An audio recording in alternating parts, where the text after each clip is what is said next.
panahon ngayon, maraming babae ang napilitang maging matigas.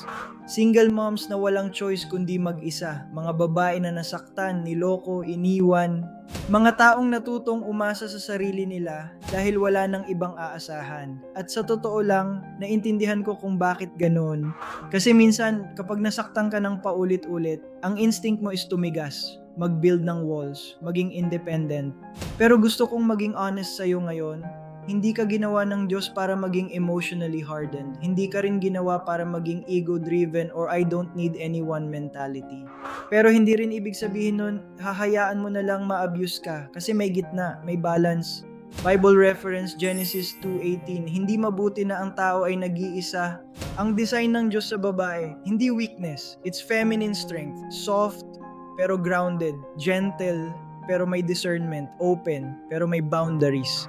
And isa sa pinakamalaking misunderstanding ngayon ay yung akala ng iba, ang pagiging feminine ay pagiging powerless. Hindi. Ang totoong femininity, hindi yun pagiging doormat, hindi rin yun pagiging emotionally closed off na I don't need anybody. Ang totoong femininity ay secure identity. Alam mo yung worth mo, kaya hindi ka desperate. Alam mo yung value mo, kaya hindi ka basta-basta nagbibigay ng access sa kahit sino. Pero at the same time, hindi ka rin hardened na parang wala nang tiwala sa tao. Bible reference 1 Pedro 3:3 title, ang kagandahan ay hindi lamang panlabas, kundi ang maamo at payapang espiritu. Ngayon, mahalagang linawin to. Maraming babae ang nasasaktan kasi mali yung naging karanasan nila sa lalaki. At totoo, may mga abusadong tao, may mga lalaking hindi marunong magmahal, may mga taong ginagamit ang kapangyarihan nila sa mali, pero hindi ibig sabihin nun, lahat ng relasyon ay ganon. At hindi rin ibig sabihin nun, ang solusyon ay maging emotionally unavailable o ego-centered. Kasi minsan, yung strong independent woman mindset, nagiging defense mechanism na hindi na marunong mag-trust, mag-receive, o magpahinga. Ang tanong hindi magpakatigas ka ba o magpaka-soft ka? Ang tunay na tanong is, may wisdom ba ako sa boundaries ko? May dignity ba ako sa sarili ko? Alam ko ba kung kailan ako mag-o-open at kailan ako mag-iingat? Bible reference Kawikaan 4:23, ingatan mo ang iyong puso higit sa lahat. Kasi ang tunay na quality ng isang babae, hindi yung pagiging cold, hindi yung pagiging ego-driven, hindi yung I don't need anyone attitude.